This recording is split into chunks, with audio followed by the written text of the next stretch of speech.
Welcome back to Decoded by Mo. In the last episode, I invited you to an imaginary dinner. A dinner divided into three parts, because when you really want to settle a debate, you don't just argue alone in your head. You bring the biggest voices, the ones shaping the future, and you let them talk across the same table.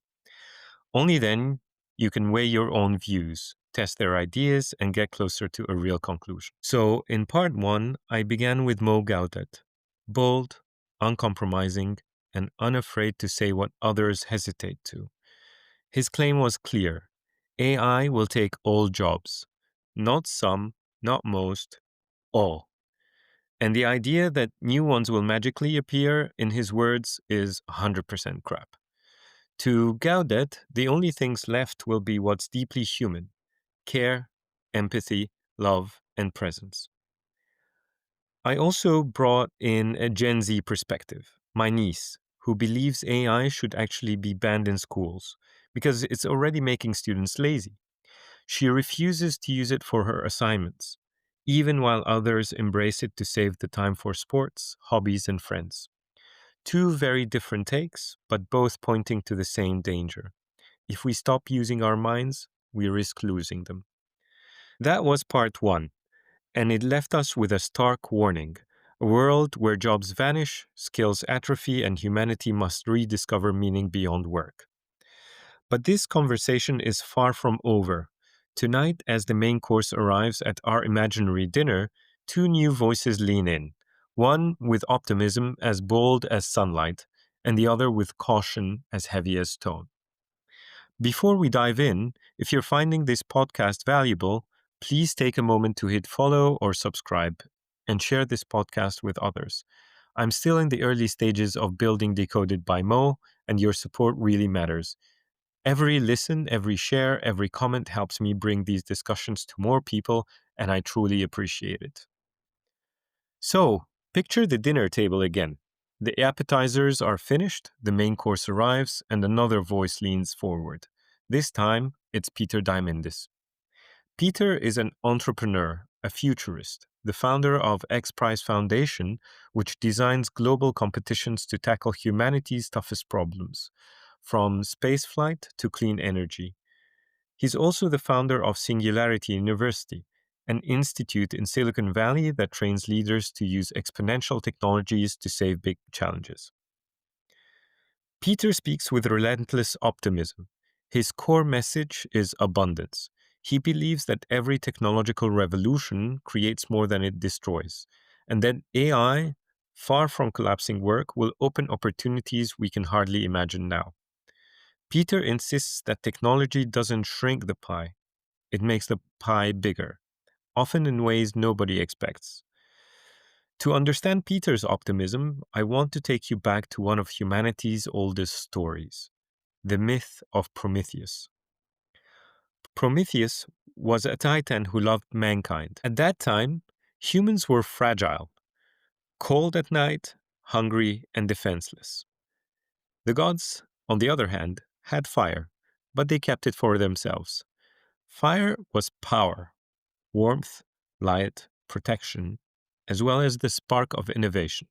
Without it, people remained weak. So Prometheus defied Zeus, the king of gods. He stole fire from Olympus and placed it in human hands. In an instant, everything changed. With fire, humans could cook food, forge metal into tools and weapons, craft clay into bricks, and push back the darkness. Fire turned survival into civilization. But gifts like that always comes with a price. Zeus was furious. Fire was not just a tool, it was independence.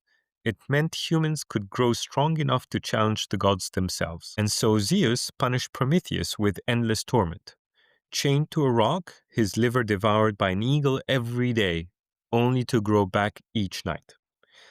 Zeus also punished humanity. He sent Pandora with her jar, and when it was opened, all the world's troubles spilled out: sickness, jealousy, and death. Only one thing remained inside: hope. That's why this myth matters here, because Prometheus' gift was both a blessing and a curse. Fire could warm homes or burn cities, create harvests or forge weapons. But hope was always left behind. And Peter Diamandis sees AI the same way. It's our modern fire, dangerous, but also the tool that can light the way forward, if we use it with wisdom. One of Peter's favorite examples is healthcare. Today, access to care is widely unequal. The best doctors and hospitals are in wealthy countries and cities. Billions of people lack even basic medical advice. Peter imagines a future where AI changes that, where an app on a cheap smartphone can analyze symptoms, read scans, and give reliable guidance, where a child in a remote village has access to the same diagnostic insights as someone at the best hospital in the world. And early signs are already here. AI can detect some cancers from X-rays with accuracy rivaling top specialists. AI chatbots are providing basic mental health support, a listening ear where none existed before. For Peter, this doesn't replace doctors. It frees them. AI does the pattern recognition while doctors focus on empathy, judgment, and treatment. Billions of people who had no access at all suddenly gain it. That's not job loss. That's lives saved. The same logic appears to education. Right now, quality teaching is uneven. Some children enjoy world-class schools, while others sit in overcrowded classrooms with few resources. Peter imagines AI tutors in every pocket, tutors that never get tired, never lose patience, and adapt to each child's pace. A tutor that explains algebra 10 different ways until it clicks. For him, this doesn't erase teachers, it supports them. Teachers shift from endless drilling to mentoring and inspiring. Every child, no matter where they are, get personalized help. That's not replacement, that's empowerment. And then Peter looks beyond Earth. He argues that scarcity is a mindset tied to Earth limits. In space, resources are abundant. Asteroids contain rare metals in unimaginable quantities. AI could help design systems to mine them, navigate spacecraft, and manage logistics. Space-based solar power could beam energy down to Earth day and night, clean and limitless. For Peter, AI isn't just about fixing healthcare and education, it's about opening doors to entirely new industries, industries that might make today's struggles look small. I met Peter Diamandis more than a decade ago in Dubai. Even then, he was talking about abundance. I remember him describing the Hyperloop train, an audacious idea to move people at airline speeds through vacuum tubes. He painted visions of radical inventions in energy, healthcare, and space. His voice was electric and his passion was contagious. What strikes me is this: more than 10 years later, that fire hasn't dimmed. He's still out there, still painting futures, still challenging us to see possibility instead of collapse. I admire Peter's optimism. It forces us to imagine what could go right, not just what could go wrong. And we need that. Fear alone paralyzes. Optimism drives us forward. But optimism can also skip over the pain of transition. The scribe who lost his work to the printing press wasn't comforted by rising literacy a century later. The textile worker who smashed a machine wasn't thinking about global trade. He was thinking about feeding his children that week. Peter's voice fills the room with energy, a vision of hope, expansion, and abundance. It's contagious. You almost want to believe that every problem is solvable, that every shortage will vanish, that technology will only lift us higher. Then the mood shifts. Another figure at the table clears his throat. He is quieter, less theatrical. But in some ways, his words carry even more weight. Because this is not an outsider commenting on the revolution. This is the man whose work made it possible. This is Geoffrey Hinton. Geoffrey Hinton is often called the godfather of AI, and it's not an exaggeration. For decades, he carried the belief that most of the field had abandoned, that neural networks, modeled loosely on the human brain, could one day learn to recognize patterns, reason, and even create. While Others dismissed the idea as a dead end. Hinton kept on going. He trained small networks, tinkered with algorithms, and mentored a generation of students who would later become leaders in AI. His persistence at the end paid off. Deep learning went from fringe to foundation, powering translation, image recognition, speech to text, and the large language models that dominate headlines today. Hinton's work became so important that Google acquired his startup in 2012 and brought him on board. At Google, he led teams that advanced deep learning at scale, helping transform tools like Google Translate from clunky to fluent, and making image recognition reliable enough to change everything from search to self-driving cars. But in 2023, Hinton shocked the world by resigning, not because his work was ignored, but because it had succeeded too well, too fast. He wanted the freedom to speak openly about his growing worries, that AI was accelerating beyond our ability to fully understand or control. One of Hinton's biggest worries is not about the far future, but the very practical near term: apprenticeships. Think about how people actually learn a profession. A junior lawyer doesn't start by arguing in the Supreme Court. They start by drafting contracts, reviewing documents, and sitting through discovery. A medical resident doesn't begin by performing solo surgeries. They begin by analyzing scans, doing the routine work, and building judgment case by case. As well, a new engineer doesn't lead teams on day one. They debug code, fix small errors, watch seniors, and learn from failure. This grunt work is not meaningless. It's the ladder. Without it, you don't reach mastery. But what happens if AI eats the bottom of the ladder? If the drafting, the scanning, the debugging, the grunt work is gone? Hinton worries we'll end up with a hollowed out pipeline.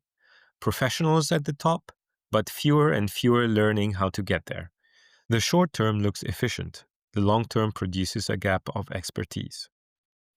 Hinton sometimes jokes half seriously that maybe young people should learn plumbing. On the surface, it's a quip, but underneath, it's a sharp observation. Hands-on physical work is safer for now than white-collar desk work. AI can already draft contracts, summarize research, generate articles, and even code software. But it still struggles with clumsy physical tasks. It doesn't crawl under a sink, feel the leak, or adjust a pipe. So Hinton's line isn't really about pipes. It's about resilience. It's a way of saying, if you're building a career, look for the areas where AI can't instantly compete. Choose a path where human skill, physical touch, or messy judgment still matters. And more broadly, it's about not assuming that the safe old jobs, the lawyer, the doctor, the programmer, are actually safe. Another of Hinton's fear is about trust. AI can now generate text, image, audio, and video that are indistinguishable from reality. That means a scammer can clone the voice of your parent or your child, call you, and demand money. Or a fake video can show a politician saying words they never spoke. Or an entire news article, complete with sources, can be fabricated by a machine in seconds. The danger is not just individual scams, it's systematic. If everything can be faked, nothing can be trusted. Courts, elections, media, they all rely on shared base of truth. Without it, society shakes. Hinton warns that the erosion of this trust could destabilize democracies and institutions faster than we expect. He worries about something subtler too: the training data itself. AI models learn from the internet, but as the internet fills with AI-generated text, images, and audio, future models may train on synthetic data. Models learning from models, copies of copies. That creates risk of drift, where systems become more fluent but less grounded in reality, like an echo chamber that forges the original sound. Without a clean truth supply, both AI and humans risk losing our anchor to fact. But Hinton's most profound fear is runway capability. He points out that AI sometimes gains new abilities not because we programmed them, but simply because the model got better or trained longer. Abilities emerge in ways we didn't plan. That unpredictability is unsettling. It's like building a car that randomly learns to fly. You didn't design it to, it just happened when the engine got bigger. If systems keep improving beyond our understanding, Hinton asks, what happens when they become more intelligent than us? Will we still be in control? He isn't convinced, and he doesn't sugarcoat it. He has said openly, I now think the chances that AI will end humanity are not zero, and I find that very worrying. To understand Geoffrey Hinton's role in this debate, I'm reminded of another ancient Greek myth, the story of Daedalus and Icarus. Daedalus was a brilliant inventor, the kind of mind who could design anything, but he fell out of favor with King Minos of Crete. The king locked Daedalus and his young son Icarus inside a tower on the island, and escape seemed impossible. The land was surrounded by walls and the sea was patrolled. Daedalus looked at the sky. If they could not leave by land or sea, then they would leave by air. He began to build wings, carefully binding feathers together with thread and fastening them with wax. He made one pair for himself and another for his son. Before they took off, Daedalus gave Icarus a warning. Follow me closely. Don't fly too low, or the sea spray will weigh down your wings. Don't fly too high, or the sun will melt the wax. Stay in the middle path, and you'll be safe. At first, the plan worked. They lifted off, soaring into open air, leaving the prison of the island behind. Imagine Icarus' joy, the thrill of feeling the wind, the freedom of a flight. For a boy who had been locked away, this was more than an escape. It was exhilaration. Soon, joy turned into pride. Icarus forgot his father's warning. He wanted to fly higher, to touch the heavens themselves. He rose closer and closer to the sun. And then the wax began to soften. Feathers loosened, and his wings unraveled. Icarus cried out as he fell, plunging into the sea below, where he drowned. Daedalus escaped, but he carried the grief of a father who had watched his son ignore a warning and pay the ultimate price. The lesson of this myth is not that flight is bad. The wings worked. The lesson is about balance, respecting limits, not letting pride or recklessness push us too far. And that's why Hinton reminds me of Daedalus. He is the inventor who built the wings, neural networks, deep learning, the very tools that let AI soar. But he's also the one warning, don't fly too close to the sun. What I find powerful about Geoffrey Hinton is not doom, it's humility. He's not marketing fear. He's not writing thrillers. He's a scientist who spent decades building something, now admitting that he doesn't know if humanity can fully steer it. He once said, I console myself with the normal excuse. If I hadn't done it, somebody else would have. That's not triumph. That's regret, or at least unease. And for me, that makes his voice critical. The optimists excite us. The pessimists jolt us awake. But Hinton, the quiet builder, makes us pause. He's not telling us stop. He is saying if we're going to fly, we must respect the sun. So where does this leave us between Peter's optimism and Hinton's caution? For me, it comes down to choice. AI will not change jobs. It will take some, reshape others, and speed up nearly everything. But I've also seen works of art, music, and science that AI can't touch. Some things remain deeply human. It's inevitable that AI will help us, and in some cases outperform us. But whether it replaces us is partly our decision. If we keep learning, keep stretching, keep creating, we stay essential. If we give up, outsource our thinking, and stop growing, then we surrender the field. The real danger isn't AI replacing us. The danger is us replacing ourselves. So, at our dinner table, we've heard three very different voices. Mo Gawdat, uncompromising, saying all jobs will vanish. Peter Diamandis, passionate, saying AI will create abundance. And Jeffrey Hinton, quiet but heavy, warns us that maybe even the entire project is beyond control. Three voices, three futures. And next week, we turn to the builders, the doers, the ones shaping this revolution in real time. We'll hear from Demis Hassabis, the founder of DeepMind, whose AI cracked protein folding and opened a new era in science. Also from Jensen Huang, the CEO of NVIDIA, who calls AI the new electricity. And from Sam Altman, the CEO of OpenAI, navigating the opportunities and controversies of AI. These aren't just voices with opinions. These are the decision makers shaping the future as we speak. So join me in part 3 as the conversation shifts from warning and visions into the builders in the arena. That was Decoded by Mo. Thanks for listening, stay curious, and peace be with you.